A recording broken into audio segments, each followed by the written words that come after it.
Are you ready to listen to a podcast? Here comes the Playhouse Podcast, thanks to Bradshaw and Bryan Law Offices. Find, subscribe, and listen. We've got email.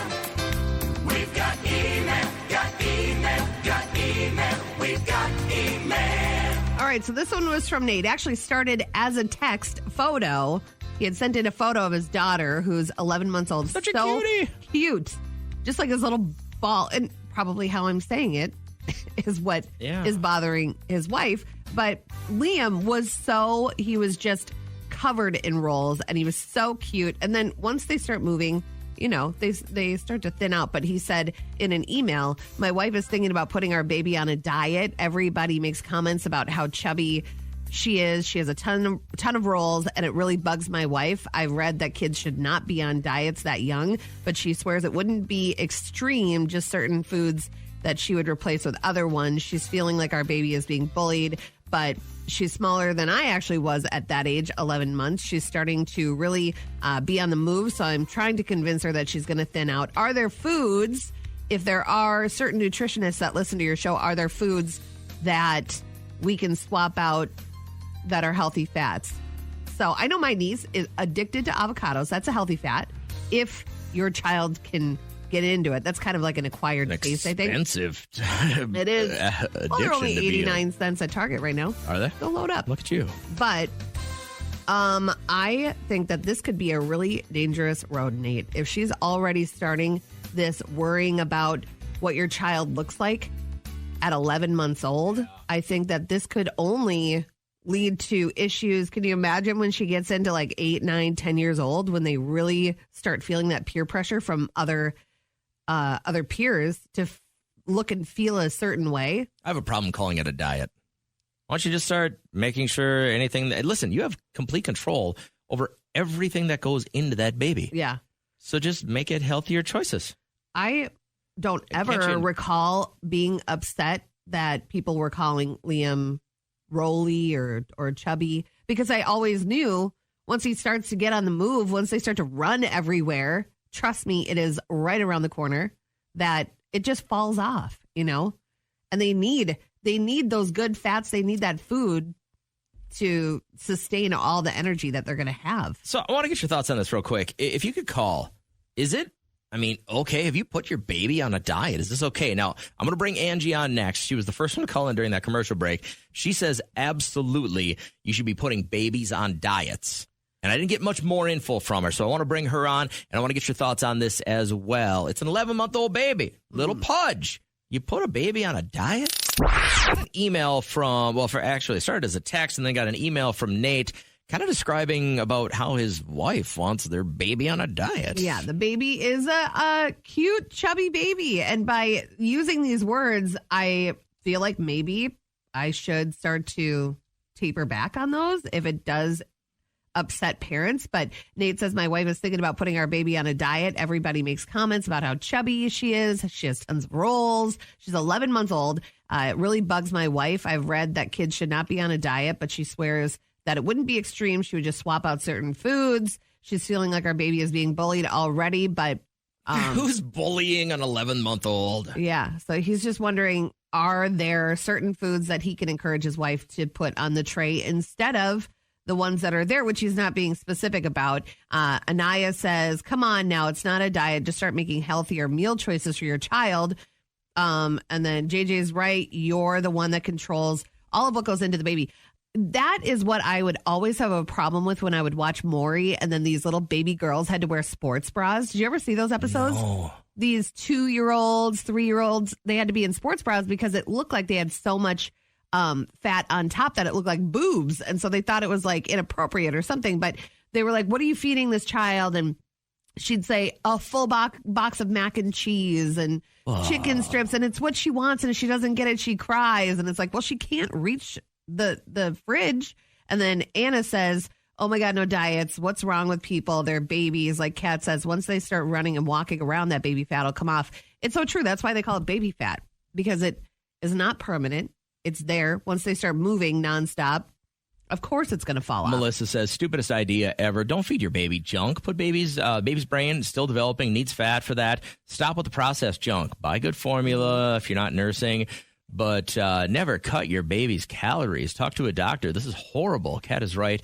What's she going to do when they're those, preteen years? Kids gain a little weight. So I do wish that Nate had given us an example of what the baby eats every single day. So a little bit of meat. Angie's been holding forever. Angie, I appreciate your patience. Your thoughts on the baby diet here? Diets for babies are okay if the child needs it. And we can't have sure, they're cute when they're chubby, but little fat babies, that's different. And that's not healthy. Wow. You don't want a photo album full of fat baby pictures, do you? You need to stop. Oh, my God. You can't possibly believe what you're saying right now. That's crazy. There's a difference between cutely chubby and obese infant that's going to grow up and be a drain on society. And I don't want to pay for the little fat baby. Yeah, JJ, and if you missed the call that we took just a couple of seconds ago, we cut her out. The back end of it is where it got a little bit dicey. This woman named Angie had called in, and we're talking about the chubby baby. You know what I mean? We had a listener email us about the fact that his wife wants to put their 11-month-old baby on a diet, and she's a little chubby, and is this a good idea? And not one single person has said, yes, this is a good idea. But Angie, who was just on a second ago, wrapped up her call with this. There's a difference between cutely chubby and obese infant that's going to grow up and be a drain on society. And I don't want to pay for the little fat baby. And that's when the cover came off. I literally didn't even know what to say after. I was so just like, I can't believe a human said this in the year 2023. I truly feel like I'm going to be a little bit more careful with my words, even though when I do say it, it's just because they're so freaking cute, you know? I have a theory that the more you bitch about what's going on, the less you're doing to have a positive impact in the future. So if you say, I don't want your baby to be a drain on society, shut up. Just shut up with that. It's not going to be. Kimberly? I was just calling about what I just heard. Did she really just say a drain on society? Yeah. So we had her on. She did not hang up after that, by the way. And she just said a little bit more than that we probably could not air. Thankfully, you cut her off. Yeah. My opinion on this whole matter is babies, I've had very skinny children. I don't know why. I feed them, and they're just skinny. Yeah. And I've always wanted a chubby baby because they're so stinking cute. And you know what? As soon as they do get active cat, like you said, it comes right off. And even if it doesn't, who cares?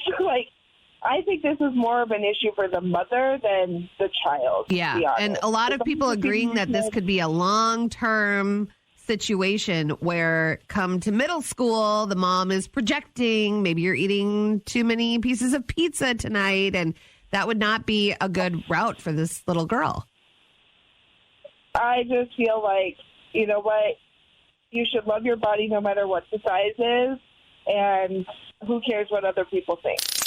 What'd you do yesterday? Give me some fun stuff. I went grocery shopping, went to Target real quick. I was going to do a bunch, yes. And then I went home and cleaned a little, took a nap, and then brought Liam to go work on his b-ball skills because MLK Day, no school, no basketball practice. And so we did that. And then I went home and made what did I have? Some celery with some peanut butter, stuff that does not make me happy, but will in the long run. What did you do, Mr. Never Exciting? Please break it down. I went to the gym. Great. And no. That place was packed. Okay.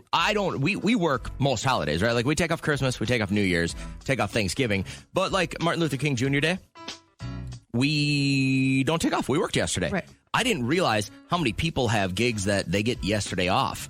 The gym was packed. It was crazy. What I did is I exercised some self-control, and I didn't push people around. I didn't try and make myself a big man, and I waited patiently for the equipment I needed. So you were a nice human being? I got nice yesterday after I left work. and then went home. And then I took my daughter back to college. It was heartbreaking, man. I really miss my 2 older kids are now back at school, and I miss having them around. Last night, it was like a ghost town because our friends had picked up my youngest son for hockey, and my wife and I are sitting there watching Maine Cabin Masters. I go, it's so quiet around here. That actually sounds amazing. It got quiet. And then yesterday, my wife Trisha had her first post-cancer MRI, and immediately the results came back super clean. Everything is good. Nice. And so that was just kind of a reason to celebrate and just let everything out. And it wasn't like we were worried about the cancer coming back. There's obviously a chance always, but this quickly, you just want that first one under the belt. You want to say, yep, everything is still good and looking clean. So grateful for that. And that was kind of a wrap on the day. It was still a little bit of a trip hangover from Florida. I was still unpacking and still kind of shaking sand out of some of my stuff. So it was just that. That was yesterday. I actually saw somebody with OCD in the flesh. Like normally they live pretty secretive lives, like the on and off switch before they leave. Yeah. But I went to Target and I had to get some more Swiffer mop pads. And I'm standing there and I'm watching this woman and she's facing everything. She could only buy stuff if it was looking right or what? Well, yeah. Like she did the whole aisle.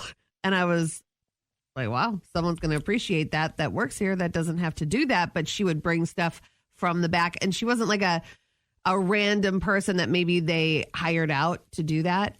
She had her cart and she had a Starbucks and she was just doing it. I got introduced to this really early. My first catcher, when I went away to college, the first freshman that was like my bullpen catcher had OCD with his with all his gear. Okay. So he would take his chest protector on and off about 5 times, but it was the shoelaces that got him. Oh. If they didn't feel exactly perfect, and he didn't get the perfect feel of when he crisscross and tied the bow and loop and swoop and everything, he had there was times that we'd be on the bus and he'd tie his shoes like the whole 40-minute trip. Yeah. And it would be just like he couldn't move on without it. Now, I can't imagine how draining that is. I'm sure she wanted, everything in her body wanted to get in and get out of Target, but then she couldn't move past this aisle that was, and I'm sure she hates people like me that would put bread back in the frozen pizza. You know what I mean? I started thinking about that. You shouldn't do that anymore because you didn't realize that this is going to set somebody off. I had thought about it as I was walking. I'm like, it would probably ruin her day, and so I should make a. I've never thought about that before. How many times the other day my wife goes, "Oh, that's the wrong kind of soda," because I got excuse me, she likes Diet Coke, the caffeine-free stuff. If we're gonna have drinks, and I had gotten the caffeine-free Diet Pepsi, and we're at the cash out line, and she's like, "That's the wrong stuff. You got to go get the Coke." And so I just put the Pepsi back in the wrong spot and grabbed the Coke. And I didn't realize now until you said that probably is making someone's day worse. Yeah. Jeez, we're animals. That's why. January, they called yesterday Blue Monday. It was I guess the most I hate that it fell on MLK Day. I didn't want to talk about it because I'm like, this should be a day of positivity and change. We didn't mention it, but they did say this part of January is thought to be the most depressing time of the year, and experts explain why. The majority, thankfully, say that they plan to pay this off in the next 3 months or so, but about 15% say that they're going to just make the minimum payment. If you suffer from seasonal affective disorder and the lack of light can cause depressive symptoms, by the time you're into the 3rd week of January, you're really not feeling great. It's all coming down to this. This is like the black hole of depression time. That first part was referring to the $1,300 that on average people will put on credit cards throughout the holiday season. So that's why you don't Christmas shop with your credit cards or your debit cards. Just make sure that you have cash and you have a budget and you have it written down and you stick to it. So today is a better day. A new debate is going viral with Gen Z on TikTok because they feel like you should ditch the approach of giving your boss 2 weeks notice. They don't think that it's a good idea. This new generation of workers, right, they are realizing that 2-week notices are useless because a 2-week notice is so a job can get prepared to replace you, right? It's a respect thing. However, a job can fire you at any point in time. Why would you respect a company who doesn't even see you as a person? They just see you as a replaceable asset. Yeah, this happened to me one of the very first times I got fired from a radio job. I remember my old man going, "Oh, did they give you 2 weeks?" And I go, "No, they just fired me this morning." Mm-hmm. And he goes, "What does that say?" Yeah. And I said, "Yeah, I think the 2 weeks notice thing sometimes works out. Like when I took this job here, I gave 2 weeks notice, and they had no idea what they were going to do to replace me because this is why you need to be really, really straight with your employees. Because my boss goes, no, we had this planned for you in a couple of months, and then this, and then this. Mm-hmm. And I go, well, why didn't you tell me that? I wouldn't have been looking for another job. I thought this was a dead end. And he just kind of stood there like, duh. And then he goes, well, so like, are you just going to be done tomorrow? And I go, no, I'll give you 2 weeks notice. That's what I did. Part of it is the respect that you want your new company to think that you have. But you're right. I mean, your boss could fire you today and they're not going to give you 2 weeks notice. I love in radio, they're just like, hey, when you start looking, let us know. Hell no, I'm not going to do that. You said that to us. Well, and it's like, I say no it way. in the form of, listen, because I want to save employees. If you're looking, let me know why. Because if we're failing to do something to make you happy here, if it's because you just want to live in Phoenix, there's nothing I can do. Off you go. Happy go lucky. Maybe I can make a call for you. Mm-hmm. But if it's because you're not getting something here that you're hoping to get and we're failing as managers, then I'll try and at least fulfill that. But, man, I completely agree, man. Your company's not going to give you 2 weeks when they fire you. I would not do it. Good morning, Tabby. How you feeling? I'm feeling okay. How are you? Good. Thanks for asking. We're doing well. You got Psychic Kim, and what would you like to ask her this morning? So I just want to know, I'm kind of going through some things, like me and my family, and I'm wondering when there's going to be light at the end of the tunnel. Well, okay, before we turn this over to Kim, like what's light for you? Like, what would you think light is? Being able to wake up and just be happy in the situation. We got a roof over our head, we have good jobs, kind of just like able to live a normal life. Okay. Kim, I'm sorry, what are you feeling here? Ooh, a lot of heaviness, a lot of weight on your shoulders. Ooh. It feels like I'm suffocating, actually. So I can just about imagine what you are actually going through. And Tabby, hey, I don't want to mean to cut you off here, Kim, but Tabby, when we brought her, when I said, hey, are you ready to go? There's like 30 seconds left in the song. She goes, there is a lot of craziness and heaviness going on right now. Can you guys feel that? And I'm like, well, no, because I'm not psychic. So I think she could feel that you were obviously coming on first here. Ooh, that's awesome. Well, there's a lot than just you that in this mix. So I feel like, you can do the work for yourself. You can find yourself, but there's so many people around you that is just very toxic. Oh, so you're going to have to start picking and choosing who you're going to hang out with, who you're going to be friends with. I know family is family, but there are times where it is okay to put those boundaries up and just say, hey, I need a break. I need time to be with myself. I need to focus on me. I cannot deal with your stuff right now. So they're like, you have to put these boundaries up because otherwise you're allowing a lot of other people, places, things, situations to control you and control your emotions. And I just feel like I just got stuffed in a big old sandwich, and I'm right in the middle, and I cannot find my way out of a sandwich. Like, what the heck, a sandwich? So it's going to take you a little bit to squeeze out of the sandwich, I guess. You know what she's saying. You're the meat. Yeah. Yep. It's probably going to be 6 to 8 months before you feel like I can actually take a deep breath. Otherwise, I feel like these just shallow breaths. Like I'm like, oh, I can see the light, and then it's like, oh, I got sucked right back in. So it's going to probably take 6 to 8 months where you start feeling like, all right, I can breathe again. But you had to put those boundaries up. All right. Does that make sense? When she started saying, hey, there could be toxic people around you, I'm guessing immediately you knew who she was talking about? Yeah. All right. Well, hang in there, Tabby. We appreciate you being part of the show. She does also say if you keep working on things and helping this process out, it could always go quicker than the 6 to 8 months. Yes. You never know. So if you're proactive about getting all the cutting all the fat out of the sandwich, the cold cuts out of the sandwich, then you should be good to go.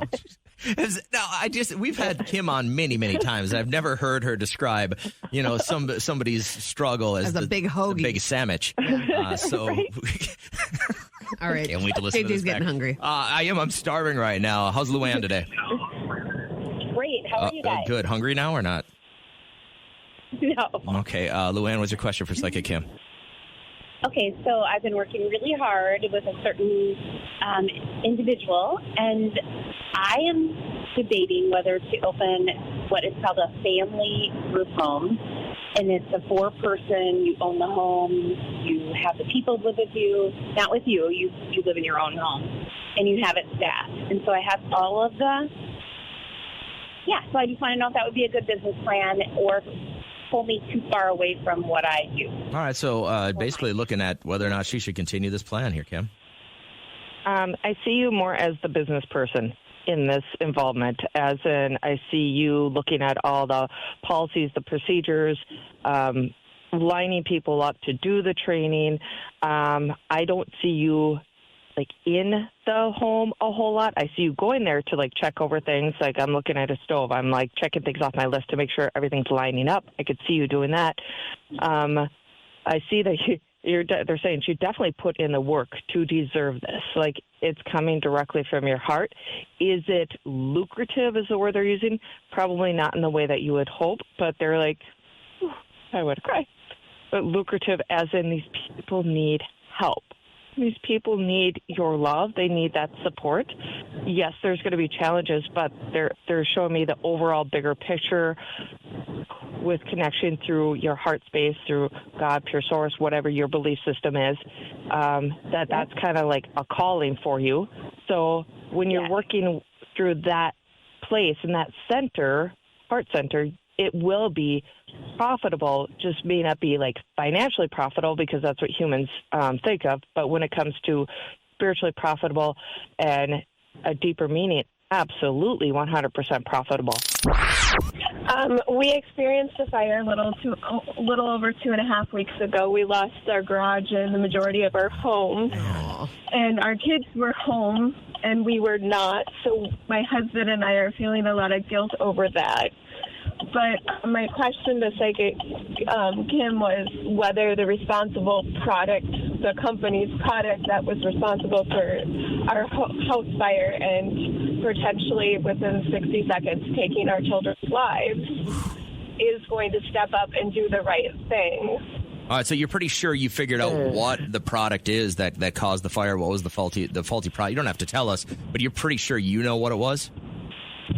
Because of our security cameras in our garage, we caught how it started, and it's just, I don't want to say the product because until all the investigations are done, it's just not fair. Okay, so your question, bottom line is, though, are they going to step forward and do the right thing, and are they going to be held responsible for this product being faulty? Yeah, are we going to get into our home and get back to some normalcy, have your pillow in bed that everybody appreciates one day sooner? Kim, what are you seeing here? Are they going to step forward, first off? I don't see them specifically coming forward. I see the investigation having to go through. I see courts involved. A lot of paperwork. I keep seeing a lawyer being involved. So they show me your hands being up. So you going about, like, I don't want to say attacking the company or saying anything to the company is probably not the right way to do it because you're very much emotional. They said this literally has to be black and white, detail orientated only, no emotions involved with this situation. So you have the facts, you have somebody involved to assist you to get them to cover the costs. It will be covered, but it's going to be a very long, outdrawn process, unfortunately, and I want to cry. And I keep feeling you guys out of your home for a while. Are you staying with family or friends? Because I don't see like a regular hotel. I see like I'm with family or friends for quite a while, and we're at, just hanging out there. We're at my parents. Yeah, we're at my parents right now, and we're trying to get closer because our kids go to school in a closer neighboring town where they're commuting over an hour right now. Oh man. Yep. So I keep feeling like you're going to have to stay with some people close by. I don't see like your standard hotel where sometimes people have to go into that if they have a fire, but I don't see that. I see you staying in a home and just kind of making do with what you have for quite a while. Your insurance company is, it's a mess. I'm not going to lie to you. This is going to be a mess. And I feel like the more emotion you put into it when it comes to the product, the insurance, the more it's going to get pushed back, even though it's really hard not to put your emotions in it because your life was just uprooted. But they said, you got to stick to straight facts, information, black and white. Things will go a lot smoother that way and a lot faster. But it's going to take a while before you're back in your home. Sorry that you have to deal with this the first part of the new year. That's terrible. Hang in there. Be strong for your family. Yeah. All right. Thank you, guys. Thanks, Elizabeth. Take care. God bless. Can you imagine that right over the holidays? Rough one. Hi, Ellie. How are you? Good. Good. Hey, we are too. Thanks for asking. You have a question for Psychic Kim about your job, right? Yes. Fire away. Is it a good idea taking this new position? So you've been offered a new gig, and should she take it, Kim? Yes. I get like all of a sudden giddy inside of me. I feel very excited. So, yes. Just they're showing me all around. I'm looking at all these really cool opportunities that are going to open up for me just by taking that job. So, yes. There you go. Okay. Wait, what was it? Just my curiosity, why wouldn't you take this, Ellie? Is there something that you think you're a little apprehensive of? I would be supervising staff, and I guess I've never been in that supervisory role before, and so it just made me a little nervous. Well, go get them. I'm not a fan of. Yeah, thank you. Lead by example, and don't let people bully you around, okay? Don't let people go above your head. It doesn't matter if they talk about you behind your back. It's not going to mess your life up, but just don't let them bully you, okay? Yep. Okay. And now that you're in the supervisory role, you should be able to trim off the edges a little bit. You should probably be able to steal a whole bunch in the next couple of years. Absolutely. Go get them, Ellie. Have a great day. Thank you very much. I like your attitude. I got time for one more call, guys. I have every line completely lit up, and I know you want to talk to Psychic Kim. She'll be back in a couple of weeks, and we'll let you know pretty far ahead of time. Adrena, you're going to get our last question. It's Adrena, right? Yes. Am I saying that right? Okay. What's your question for Psychic Kim? Yeah, so I have the opportunity to move to a different location for work that's more on the West Coast, and I'm just trying to determine if that's the best choice for me and my kids. I get a lateral move with that. It may look great on one areas, but then it's like you're going to sacrifice certain other areas. I keep getting it's lateral. It's like a lateral move. So the experience would be great, yes. Do I see you staying out there forever? Absolutely not. I feel like after 5 years you're done and you want to move. So do you want to uproot? That's going to be your choice, but it's not going to be bad for going out there because I see a whole bunch of cool different experiences that would be awesome to be around, see different cultures. I like that. But when it comes to your job, I kind of feel like, it's a lateral move. So. Okay. Yeah, makes sense. All right. Well, hey, good luck. And remember, if you do move, you can always get us on the app and you can stream us anytime, okay? Thank you. This person on TikTok, she got up early to get to the airport. There's nothing worse than making sure, you're on time, you're checked in, you get to the gate. You don't need any hiccups. So she calls an Uber early and she just nicely asked him, she had a headache, just turn the music down. And I'm so sorry. Do you mind turning down the music? I hate to ask. I just have a little bit of a headache and a long travel day ahead. And he turned it down like one click. So I said, I'm so sorry. Can you just turn down a little bit more? Maybe even just turn it off for the ride heading to the airport. And he said, I'm just going to take you home, and turned all the way back around. I will turn this car around if you don't shut up back there. But some drivers just don't get it. They don't get the etiquette. Listen to what they captured. And I think you and I have had too many discussions on can a beaver, A Justin Bieber? A crime-fighting beaver? fart in the woods? And what would it even sound like? Oh, it's got the cute little thing. How adorable. That is so cute. Hold on. I got to hear the beaver fart again. Hold on.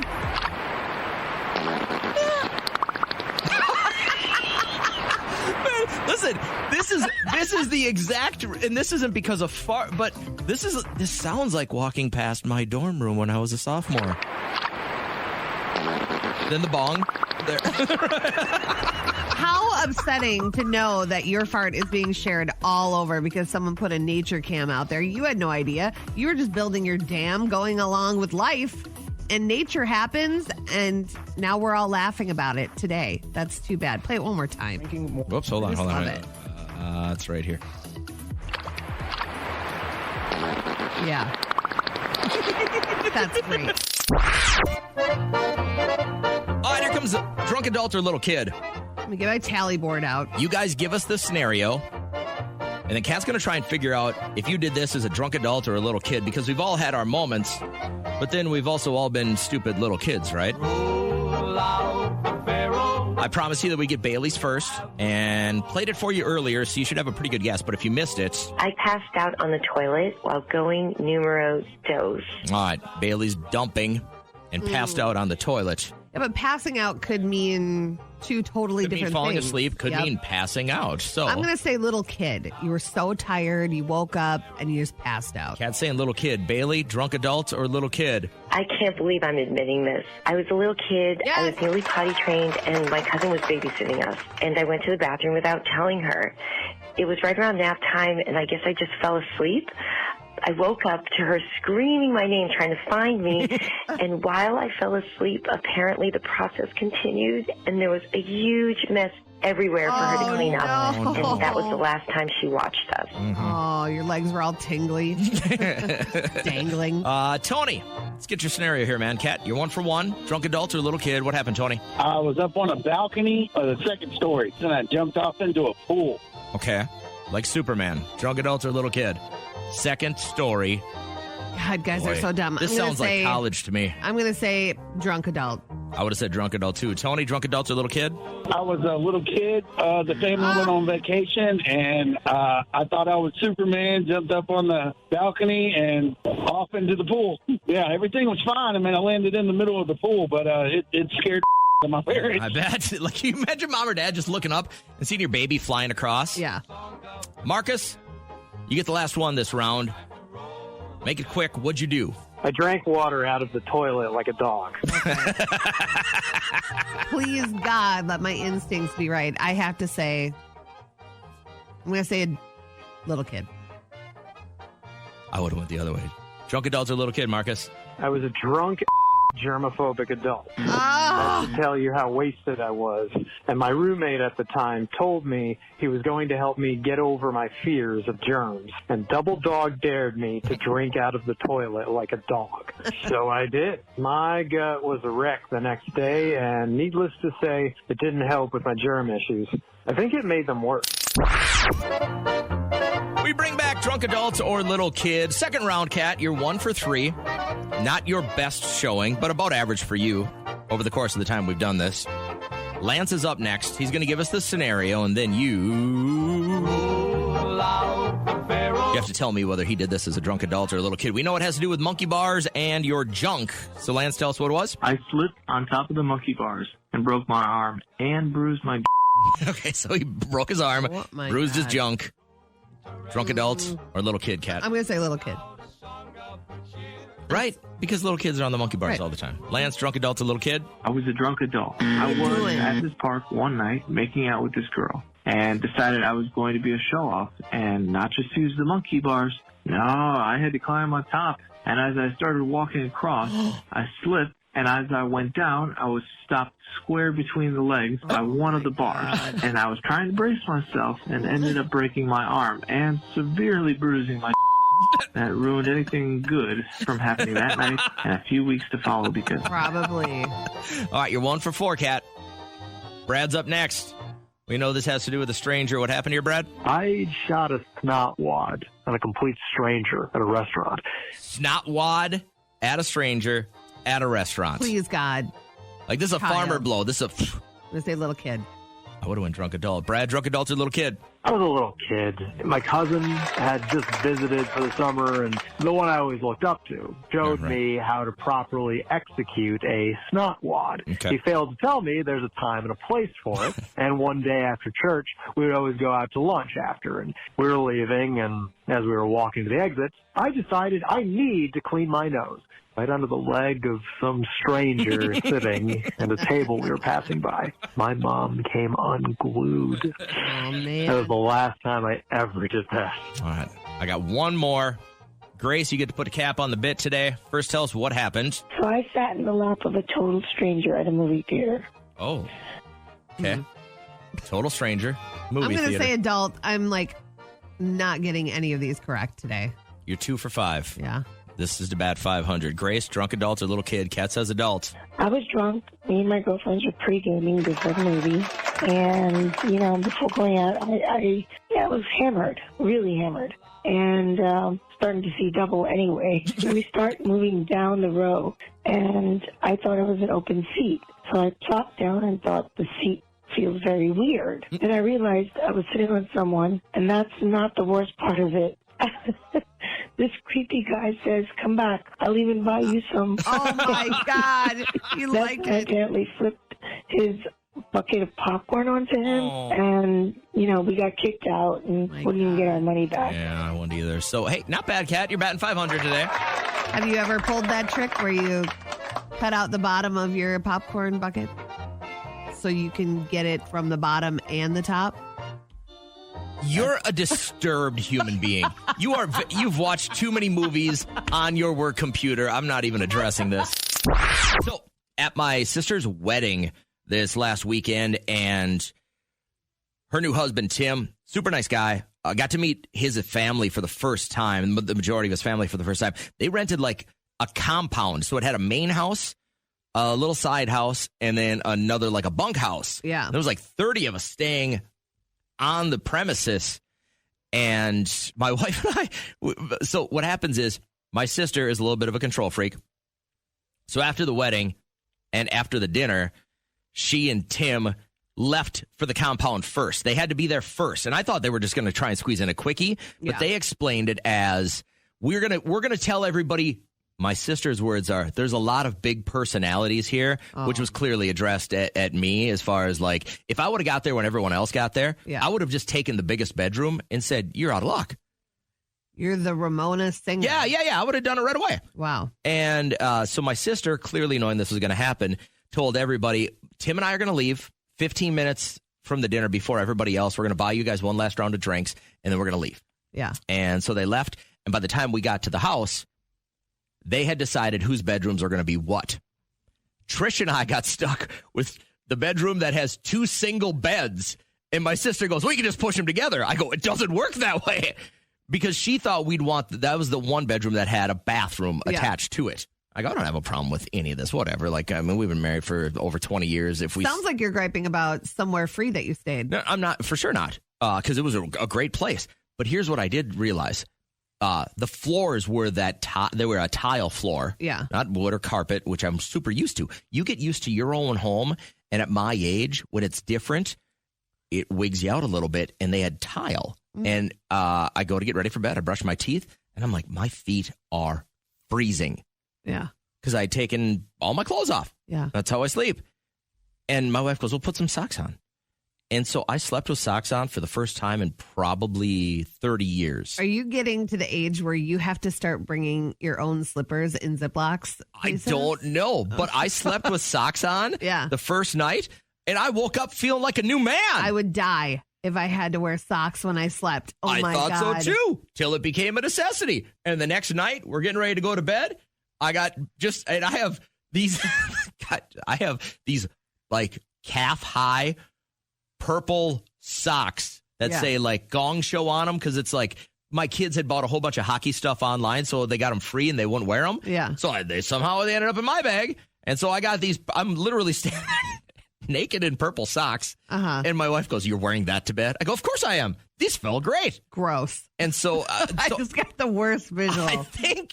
I think I'm a sleep with your socks on kind of guy. Now, last night, I decided I'm back at home.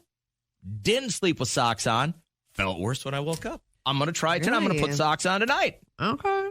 What do you sleep with? What is your bedtime attire? Because I'm not naked anymore. I'm socks guy. Well, you know me and my massive underwear that I boast about constantly because they are so comfortable. If you were to get like a Snuggie from someone from behind, if they were to grab the back of your underwear from behind, how far up your back would they go with it? They would be able to link it under my chin. They'd be able to go over the top of your head and under your chin. They are that big. I pull them right underneath my breastbone, and then I found this picture for you to get a clue of what my tank top does to me. This is what when I wake up in the morning. One boob out over the top of my tank top. Why don't you use a T-shirt then? Why don't you just sleep in like a T-shirt? Sometimes I'll wear like an oversized T-shirt, but I love a tank top because I like to be cold when I sleep and then have the big covers over me. Okay. No socks because when I start to get warm, then you stick out your big toe and then you get cooler again and then you stick it back under the covers. You got to try the socks thing. I couldn't do that. I've tried it before. I've tried it when I had the flu, like when you have the flu and you try to make sure you sweat it out, and it's just horrible. I hate wearing socks. I love summer season. I'll wear flip-flops up until the first frost. That's how I roll. But you want to see this and think of my boob again? No, I'm good. No, I'm plugged, thankfully for me, because there's a God. Here's what I want you to do real quick. Just text us. I mean, picture if you want. It's not necessary. That's not what I'm looking for. But what do you sleep in? I mean, are you a pajamas kind of person? Like you've got your own jammies? Mm-hmm. I remember there was a stretch there when I would bring like friends home, high school stretch that my mom had a nightgown. Oh yeah, like Ebenezer Scrooge. My like sister has a flowy thing. She has a whole rack of beautiful like silk pajama sets. This was not that. This was a nightgown that, like a Christmas story. You expect people from that genre to be wearing. And I'd be like, Mom, you can't wear that. I have friends over tonight.